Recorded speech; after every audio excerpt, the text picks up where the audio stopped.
Di sini tempatnya edukasi elektronika tanpa penyesatan.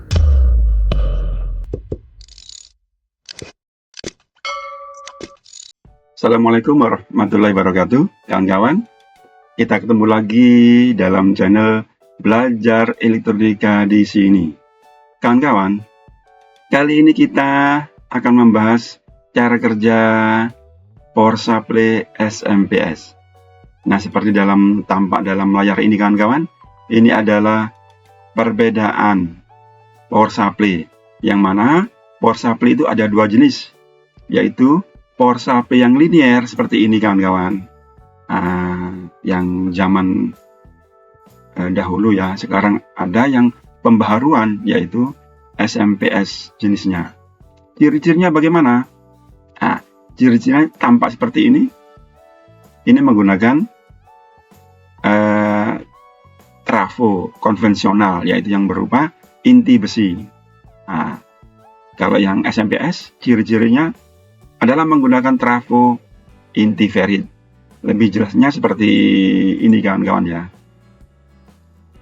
Nah, ini adalah trafo linear, power supply linear, atau konvensional, atau analog. Banyak sebutan ya. Jadi yang menggunakan trafo inti besi yang umum dipakai.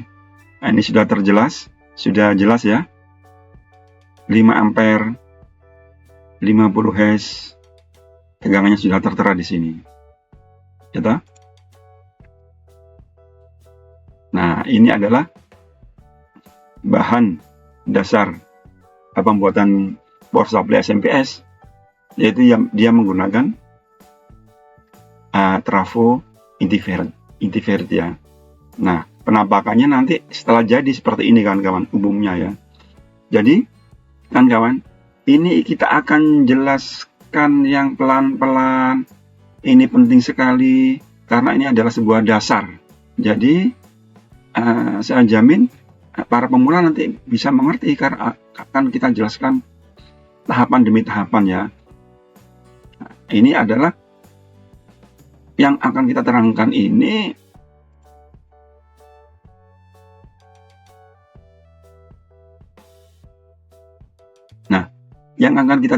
adalah jenis rangkaian yang sederhana, kawan-kawan ya.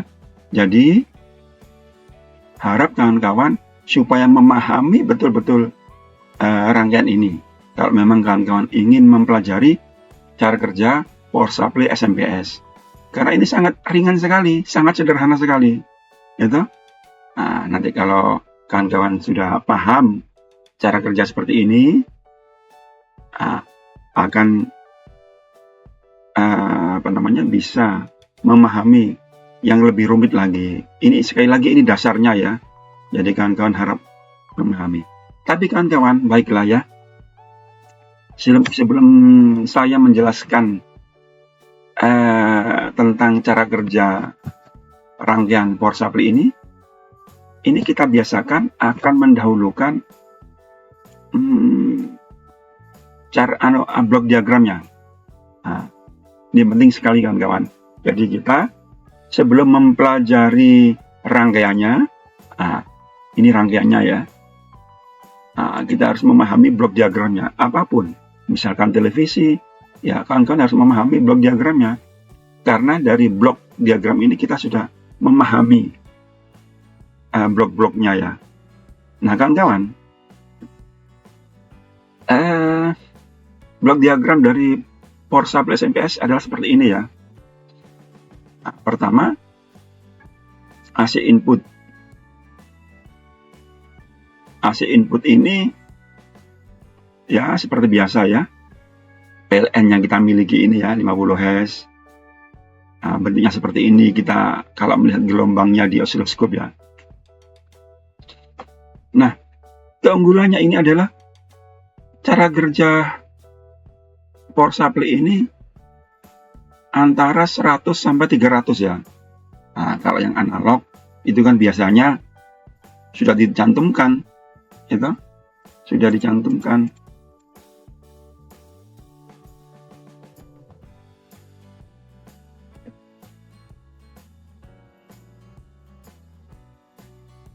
misalkan 220 volt sampai 240, kan terbatas.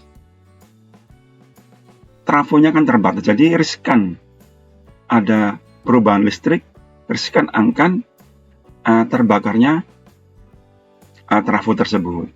Nah, kalau ini enggak, dia rentang kerjanya itu antara 300 sampai 300, antara 100 sampai 300. Nah, ini sangat luas sekali, sangat lebar sekali. Sehingga ada kenaikan atau penurunan tegangan, nggak ada masalah, nggak berdampak terhadap trafonya, nggak ada masalah. Outputnya tetap dijaga, tetap 12 volt, meskipun inputnya ini, listriknya ini naik turun, tetap dia dijaga 12 volt. Kawan-kawan, ini sebagai contoh aja ya, outputnya kita buat 12 volt. Bisa seperti contoh dalam power supply komputer.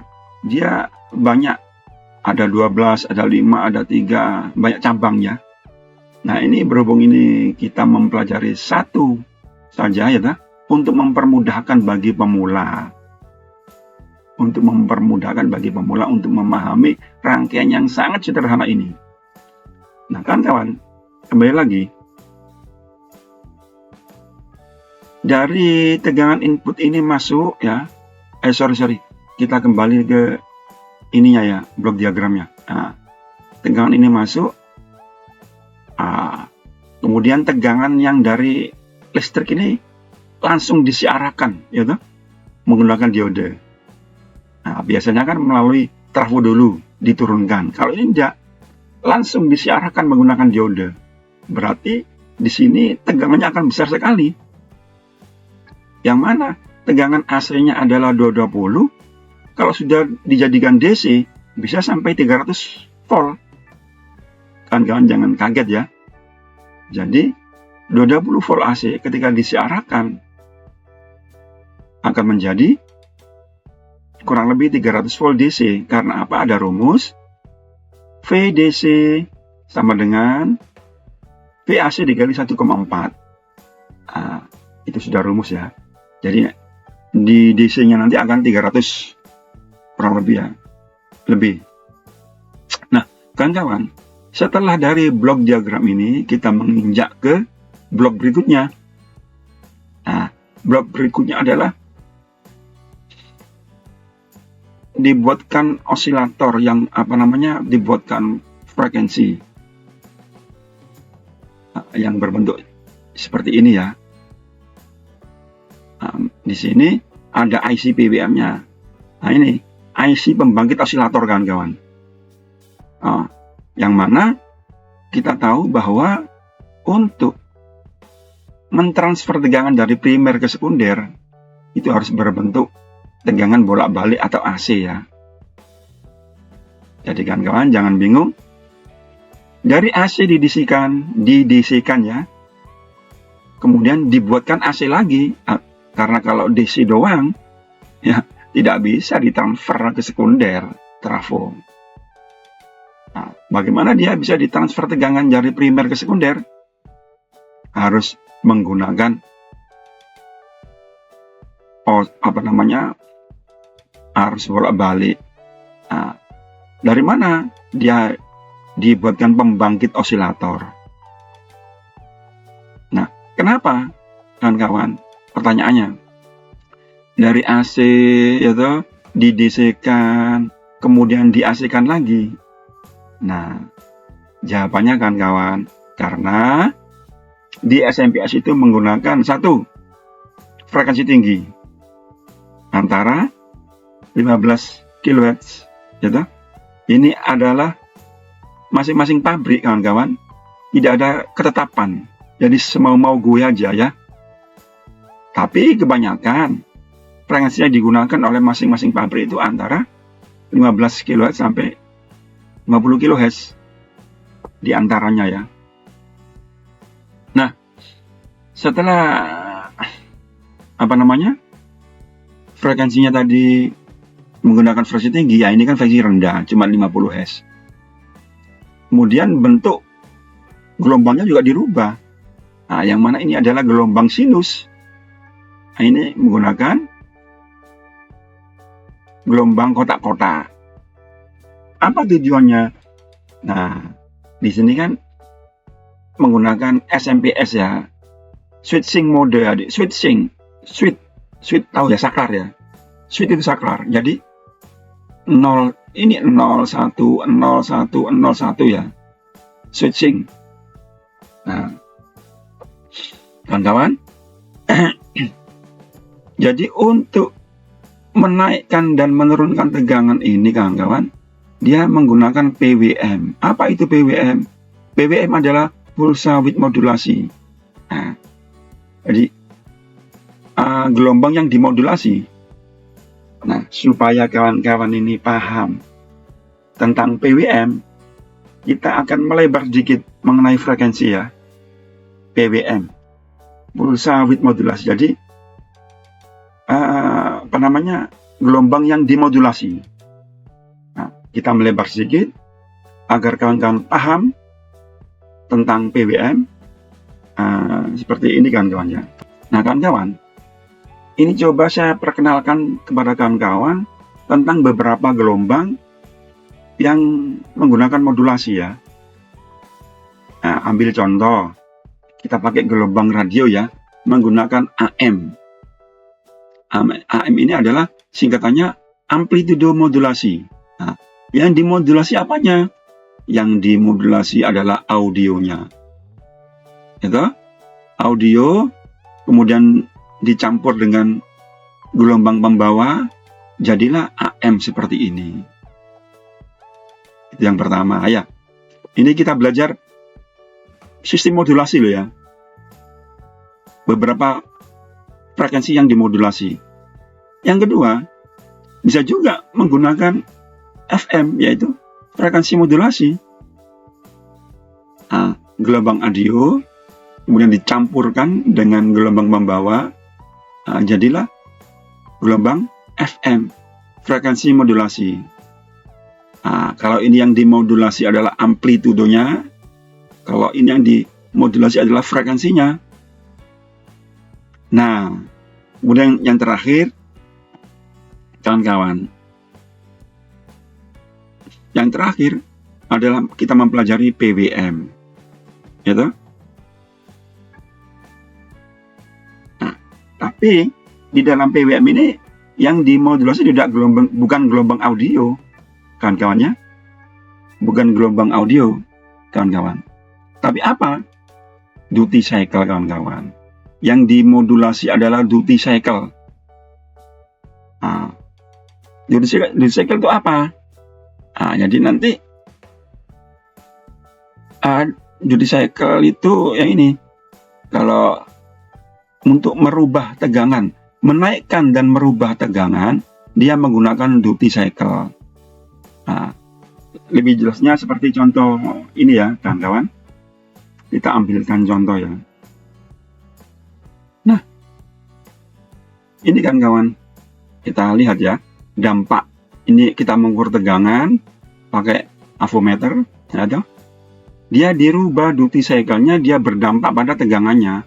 Nah, ini 5, 4, 3 volt. Nah, ini dengan cara merubah duty cycle-nya ya.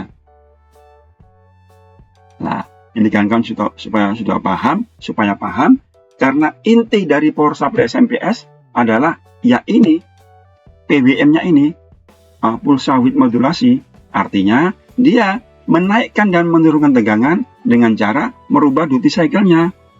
Kita coba lagi ya. Nah, itu duty cycle-nya. Dia berdampak pada naik dan menurunkan tegangan. Oke kawan-kawan. Nah, seperti itu ya. Oke, kita kembali lagi, kawan-kawan. Untuk merubah tegangan, dia misalkan kepingin tegangan yang maksimal, ya harus dibuat 100%.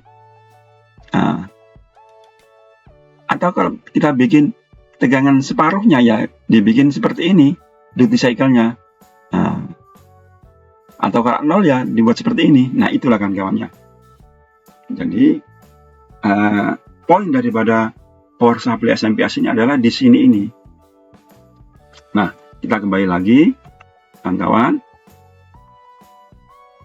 Dari setelah membuat osilator PWM, kemudian ditransfer ke rangkaian final ini untuk dikuatkan.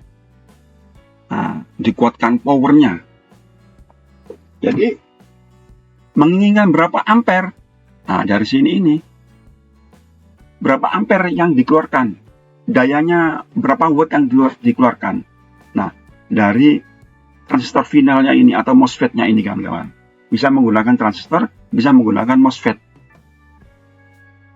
Nah, jadi sekali lagi, ini adalah pembangkit osilatornya, kemudian ini adalah powernya. Besar dan kecilnya suatu daya atau ampere. Nah, dari sini ini kawan, dari MOSFET ini. Nah, setelah sudah dibesarkan transistor final, baru ditransfer ke trafo. Tentunya ini tidak sembarang trafo, tidak bisa menggunakan trafo biasa ya, seperti ini ya.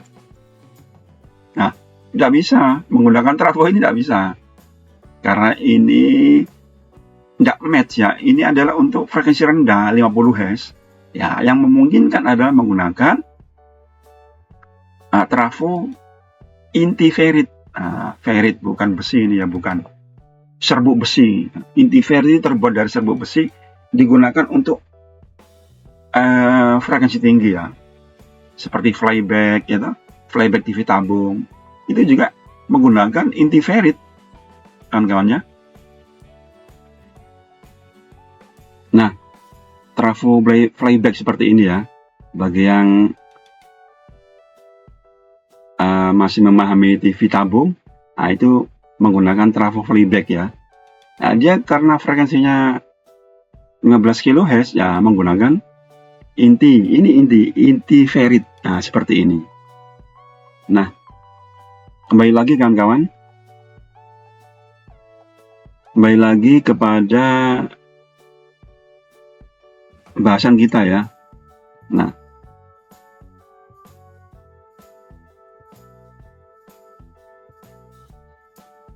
Nah kawan-kawan, itulah setelah ditransfer tegangan dari primer ke sekunder, baru disiarahkan, disiarahkan penyiarahan. Nah, ini penyiarahan seperti ini ya, kurang lebih penyiarahannya. Ada diode dan ada kapasitor filter. Nah, cuman ini ada tambahan lilitan. Ini wajib ini, karena dia untuk memfilter frekuensi tingginya, untuk menghilangkan agar betul DC murni ya. Nah, agar betul-betul DC murni seperti ini.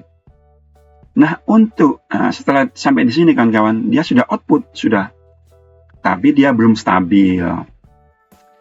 Nah, listriknya naik, ikut naik, listrik turun, ikut turun.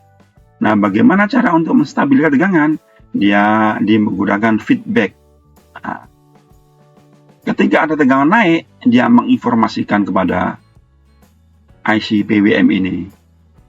Nah, untuk dirubah duty cycle-nya seperti yang saya jelaskan tadi, untuk diturunkan. Nah, ketika turun, dia dikembalikan lagi ke baris sini sehingga turun, gitu? Atau sebaliknya, ketika di sini tegangan turun, dia menginformasikan kepada IC PWM-nya untuk dirubah duty cycle-nya agar supaya dia naik. Ketika sudah naik tegangannya, dia dikembalikan seperti ini lagi. Jadi ini akan tetap stabil 12 volt. Ketika naik dia diturunkan, gitu. Ketika turun dia dinaikkan. Nah, itulah kawan-kawannya penjelasan apa namanya blok diagramnya ya. Nah kawan-kawan, sekarang kita akan mempelajari skema aslinya. Skemanya. Nah, ini skemanya kawan-kawan. Ini skema aslinya. Jadi, kawan-kawan, sekali lagi, ini adalah rangkaian yang sangat sederhana. Harapan saya kawan-kawan betul-betul memahami ini ya. Nah, kita akan menerangkan dengan cara tegangan komponen yang sebenarnya. Jadi, tegangan masuk input PLN ini dia melalui fuse F1. Ini adalah sekring pengaman. Nah, sekring pengaman ya. Nah, ini adalah MOV seperti varaktor ya. Dia fungsinya ini untuk ketika ada petir ya. Nah, ketika ada petir, tegangan akan melonjak tinggi. Supaya tidak nyampe ke rangkaian ini, maka dia diamankan oleh MOV ini. Dia ada batasan tegangan. Ketika ada tegangan yang lebih di atas ini, dia akan didropkan. Drop sehingga memutuskan aliran ini. Ketika didropkan, ampernya tinggi, dia putus sehingga aman. Untuk rangkaian berikutnya aman. Jadi sekali lagi, fungsi MOV adalah menghindari ketika ada petir. Nah, seperti biasa, ini kalau tegangan normal, ya toh, tidak ada petir, dia akan melalui diode jembatan ini untuk disiarahkan. Nah, atau siarahkan. Nah, seperti yang saya terangkan tadi, intinya adalah di sini, di IC TNJ267. Inti dari power supply switching-nya adalah di IC-nya ini ya. Karena dia akan sebagai pembangkit osilator, kawan-kawannya. Sebagai pembangkit osilator,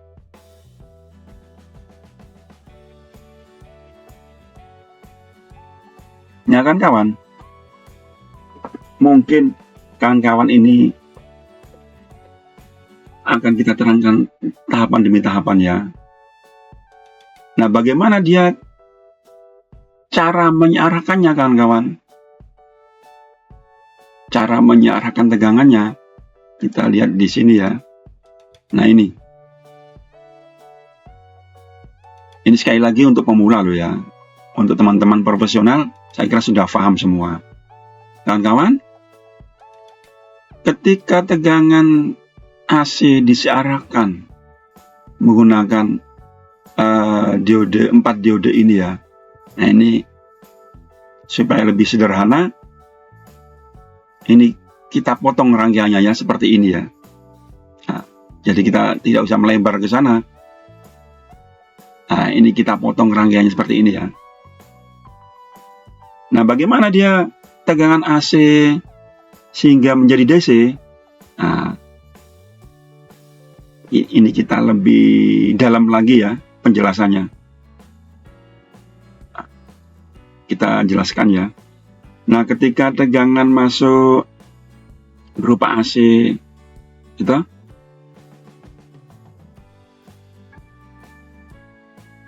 dia akan masuk yang namanya AC kan tegangan bolak-balik, yaitu ketika di atas ini adalah positif, di bawahnya adalah negatif. Begitu juga sebaliknya, ketika di atas ini menerima negatif, yang di bawah ini adalah positif. Nah, bagaimana dia prosesnya sehingga menjadi tegangan searah? Nah, ini kan kawan, ya, ketika gelombang awal, nah ini gelombang awal G1, Golf 1 ya, G1. Nah, ketika gelombang setengah periode pertama, dia pasti masuk ke D1. Tidak mungkin masuk ke D3. Karena apa? Dia posisi forward. Nah, ketika dia posisi forward, maka dia terciptalah gelombang G1. Ya, sekali lagi, Golf 1 adalah hasil karya daripada diode 1. Nah, saya ulangi, gelombang pertama ini adalah namanya gelombang G1. Golf 1 adalah hasil karya daripada diode 1. Paham ya? Kemudian, nah, yang namanya AC otomatis secara maka gelombang G2 ini dia tidak akan masuk ke sini, ya toh? Karena yang namanya arus searah adalah diambil gelombang atasnya aja ya. Ini diambil, ini dibuang, ya toh? Nah, kawan-kawan, sekali lagi, DC adalah diambil yang positif, kemudian dibuang yang negatif. Nah, poinnya di situ. Seperti ini ya. Ini positif, negatif, positif, negatif. Jadi, diambil yang positif, dibuang yang negatif. Diambil yang positif, dibuang yang negatif. Nah, begitu kan kawan? Ya, ini diambil yang positif, dimasukkan ke sini. Nah, negatifnya nggak terpakai, ya toh? Nah, dia akan dibuang ke ground. Nah, kemudian, nah, secara bergantian setelah gelombang G1, maka berikutnya adalah gelombang G4 ini. Karena apa? G3 akan dibuang ke negatif. Nah, sehingga masuklah G4. Golf 4 hasil karya daripada diode 2. Jadi, kesimpulannya, yang bekerja di sini adalah D1, D2, D1, D2, D1, D2. Nah, sedangkan D3 dan 4 adalah untuk menghilangkan negatifnya. Gitu? Maka, kebanyakan, oleh karena yang bekerja ini adalah D1 dan D2, kebanyakan dari 4 diode ini, kalau ada kerusakan di dalam 4 diode ini, kebanyakan kalau tidak D1 ya D2, kalau tidak D2 ya D1.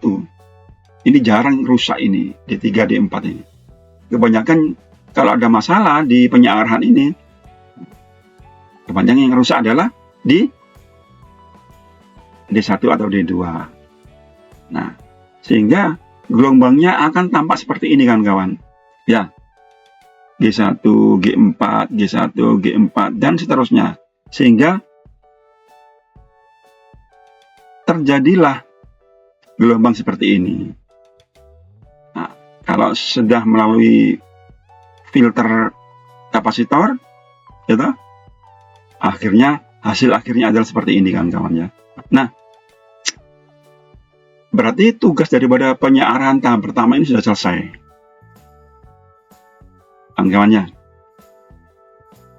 Tugasnya sudah selesai, penyiaran ini. Kemudian kita akan mempelajari, yaitu apa sih? Setelah DC sudah bekerja, sudah selesai tugasnya. Nah, dan selanjutnya adalah rangkaian pembangkit osilator. Kita ya,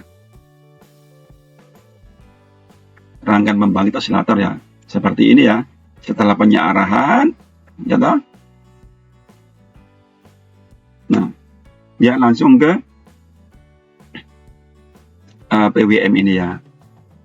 PWM. Oke, kita akan mempelajari PWM ini. Nah, kawan-kawan, Nah ini kita spill di sini ya, kita perlebar dari rangkaian utuhnya di sini, kawan-kawan. Dari rangkaian utuhnya di sini, kita spill di sini ya, agar kita tidak melebar kemana-mana. Kita fokus kepada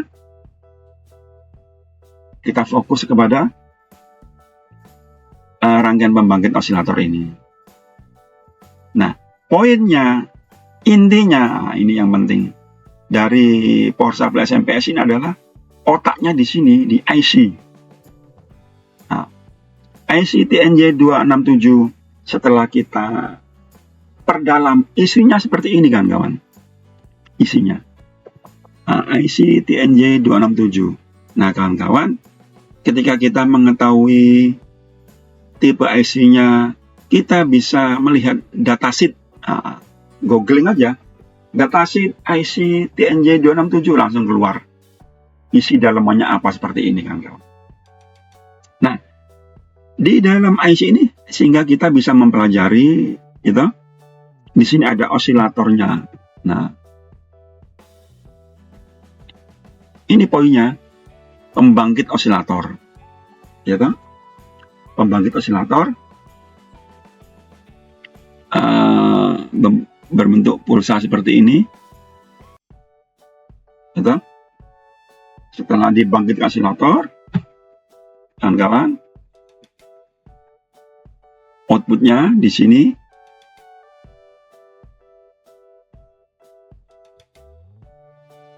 Kawan-kawan ya.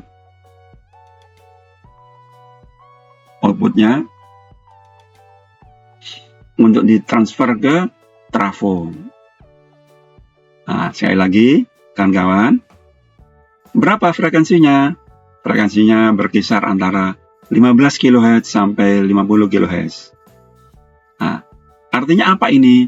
Ini masing-masing pabrik memang tidak ada keseragaman, tidak ada patokan. Ya, semau-maunya aja. Kadang ada yang menggunakan 15 kHz. Nah, kadang menggunakan 50 kHz. Ya, ini frekuensi antara ya, di antara. Jadi, setelah menggunakan frekuensi tinggi ini, nah, baru dia bisa ditransfer ke trafo T1. Nah, ini seperti ini ya. Trafo T1. Dan selanjutnya akan digunakan penyearahan. Itu hampir sama. Penyearahan. Ini menggunakan 4 diode. Itu. Ini menggunakan 1 diode. Ini bergantung kepada apa sih? Outputnya mau dibuat apa? Kenapa dia menggunakan 1 diode? Karena outputnya ini untuk apa namanya? Untuk keperluan misalnya motor, gitu. Nah, dia tidak butuh penyiaran yang sempurna, ya. Penyiaran yang sempurna itu menggunakan 4 diode. Misalnya untuk audio, gitu. Untuk TV, pasti dia menggunakan 4 diode, kan kawan ya. Ini sebagai contoh ringan aja ya. Menggunakan, misalnya untuk audio ini penting sekali. Misalnya untuk power supply SMPS komputer, pasti menggunakan 4 diode dan menggunakan lilitan. Karena dia dibutuhkan betul-betul DC murni, kawan-kawan ya. Tergantung peruntukannya. Nah, kali ini yang kita pelajari adalah menggunakan 1 diode aja. Karena keperuntukannya ini misalnya untuk motor ya. Jadi motor kan nggak perlu filter yang bagus-bagus ya. Nah, untuk menstabilkan tegangan kawan-kawan, agar dia tegangannya 12 volt, stabil, tidak kurang, tidak turun, tidak naik, dia menggunakan Zener diode ini sebagai penstabil tegangan. Gitu? Dia tegangannya stabil karena menggunakan Zener diode. Nah, dari Zener diode ini dia menginformasikan ketika ada tegangan naik, berarti di sini ampere arusnya deras. Ya, tegangan boleh stabil tapi arusnya deras. Ketika arusnya deras, dia menginformasikan. Ini optocoupler ya, optocoupler. Dia menginformasikan kepada IC untuk diturunkan.